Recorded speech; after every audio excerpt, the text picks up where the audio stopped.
খাজা এনায়েতপুরের এই দরবার ইসলামের অন্যতম, ইসলামী শিক্ষার অন্যতম ইউনিভার্সিটি, বিশ্ববিদ্যালয়, অন্যতম, পৃথিবীর বুকে অন্যতম বিশ্ববিদ্যালয় খাজা এনায়েতপুরের এই দরবার, এই মার্কাজ।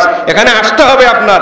এখানে আসলে শিখবেন, আসলে জানবেন, আসলে বুঝবেন, আর বাবার সাথে মহব্বতের সম্পর্ক তৈরি হবে। পৃথিবীতে শরীয়ত পালনকারী যদি 2-4টা প্রতিষ্ঠান থেকে থাকে, আমাদের এনায়েতপুর শরীফ তার মধ্যে অন্যতম। সুবহানাল্লাহ পড়েন, জোর গলায় বলবেন। শরীয়ত পালনের দিক দিয়ে এনায়েতপুর পাক দরবার শরীফ বিশ্ব শান্তি মঞ্জিল, পৃথিবীর বুকে অন্যতম দরবার, কোনো সন্দেহ নাই এই বিষয়ে।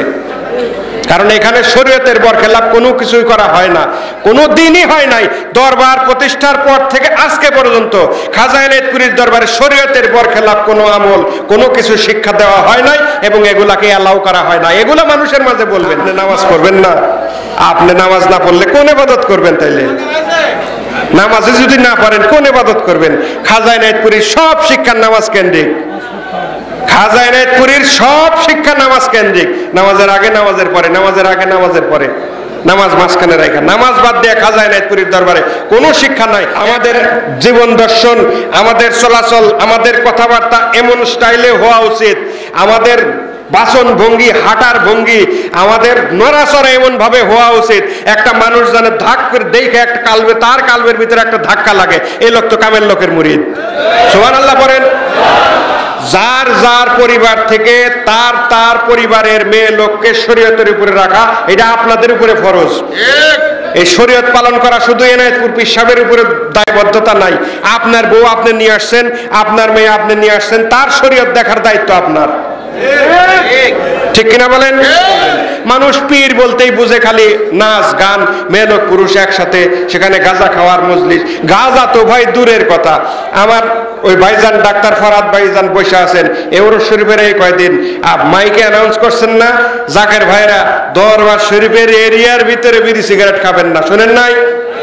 বলেন শোনেন নাই? যেই দরবারের এরিয়ার ভিতরে বিড়ি সিগারেট খাওয়া নিষেধ, সেই দরবারে কেউ যদি ব্লেম দেয় যে ওরসে গাঁজা খাওয়া হয়, এটা কি বিশ্বাসযোগ্য না মিথ্যা কথা? চরম পরম মিথ্যা কথা এটা। এ বিষয়ে কোনো সন্দেহ নাই যে এটা চরম মাত্রার মিথ্যা কথা। কাজে আপনারা দেখেন, বুঝেন, নিজেরা নতুন যারা আসছেন তারাও নিজেরা আত্মা দিয়ে অনুভব করেন, আত্মা দিয়ে অনুভব করেন যে এনায়েতপুর শরীফে বেশরীয়তে কিছু করা হয় না। এখানে সম্পূর্ণ শরীয়ত বেসিস একটা দরবার শরীফ। আপনি নামাজ পড়বেন না, আপনি নামাজ না পড়লে কোন ইবাদত করবেন? তাইলে নামাজে যদি না পারেন কোন ইবাদত করবেন? খাজা এনায়েতপুরের সব শিক্ষা নামাজ কেন্দ্রিক। খাজা এনায়েতপুরের সব শিক্ষা নামাজ কেন্দ্রিক। নামাজের আগে, নামাজের পরে, নামাজের আগে, নামাজের পরে, নামাজ মাঝখানে রাখা। নামাজ বাদ দিয়ে খাজা এনায়েতপুরের দরবারে কোনো শিক্ষা নাই। একটা কথা নিজেরা বিশ্বাস করবেন, মানুষের মাঝে প্রচার করবেন। পৃথিবীতে শরীয়ত পালনকারী যদি 2-4টা প্রতিষ্ঠান থেকে থাকে, আমাদের এনায়েতপুর শরীফ তার মধ্যে অন্যতম। সুবহানাল্লাহ পড়েন, জোর গলায় বলবেন। শরীয়ত পালনের দিক দিয়ে এনায়েতপুর পাক দরবার শরীফ বিশ্ব শান্তি মঞ্জিল, পৃথিবীর বুকে অন্যতম দরবার, কোনো সন্দেহ নাই এই বিষয়ে। কারণ এখানে শরীয়তের বরখেলাপ কোনো কিছুই করা হয় না, কোনো দিনই হয় নাই।